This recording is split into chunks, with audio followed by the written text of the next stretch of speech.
Item hashtag SCP-161. Object Class Euclid. Special Containment Procedures.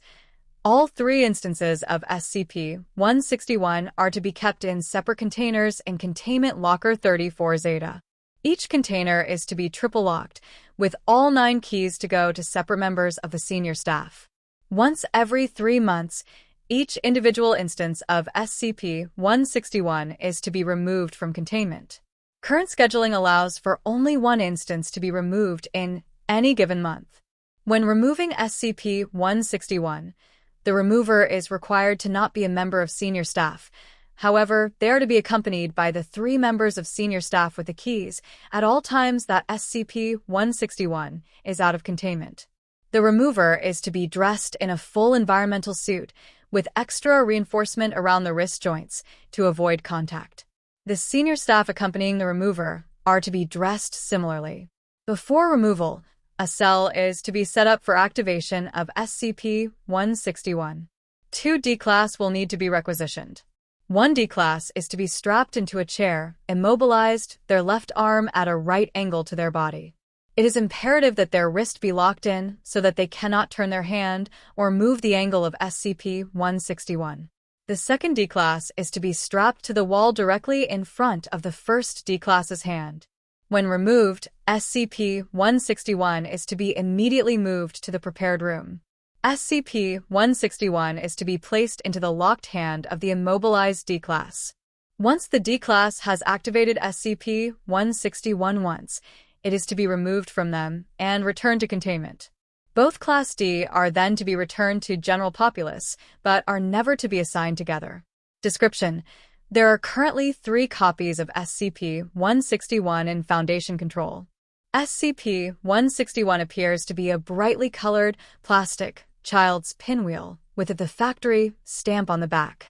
SCP-161 only displays its unique properties when held in the bare hand of a human being.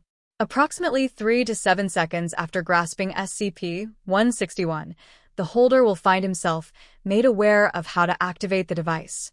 From this point on, the holder is completely convinced that SCP-161 is capable of emitting energy pulses of varying strength. This conviction only affects the bearer, as no one else can see these pulses, nor do they appear to do any actual damage. However, anything the wielder destroys with these energy pulses becomes no longer capable of affecting the wielder, even when no longer in contact with SCP-161. Walls affected by the energy pulse can be walked through by the wielder, and living beings so affected not only cannot touch the user, but anything wielded by said beings will be unable to touch the user of SCP-161 as well. A minor side effect causes the wielder of SCP-161 to develop megalomania and illusions of grandeur. Addendum 1.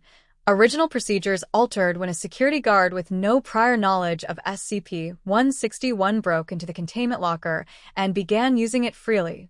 After security contained the breach, researchers discovered that if SCP-161 were not used occasionally, the artifact would begin to radiate a telepathic lure.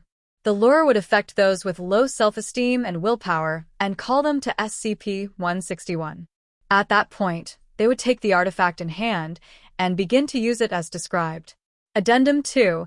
A junior researcher attempting to cultivate the approval of senior staff noticed an unusual trend in beings and objects supposedly destroyed by SCP-161. Investigation into beings affected by SCP-161 before containment revealed all of them had committed suicide, many within a year of being affected. A review of objects affected by SCP-161 showed that, while many were still standing, most had fallen apart, and those still together showed signs of decay many years in advance of where they should be. A review of researchers who had been affected by SCP-161 revealed that over 50% of them had since died. Of those that remained, interviews consistently contain the idea that life just wasn't fun anymore. As of this finding, SCP-161 is now exclusively to be used on Class DS and never near support walls. Use of SCP-161's effect for the acquisition of SCP objects that create an environment hostile to terrestrial life, including SCP-2933, has been proposed by several research staff. Final approval pending approval denied.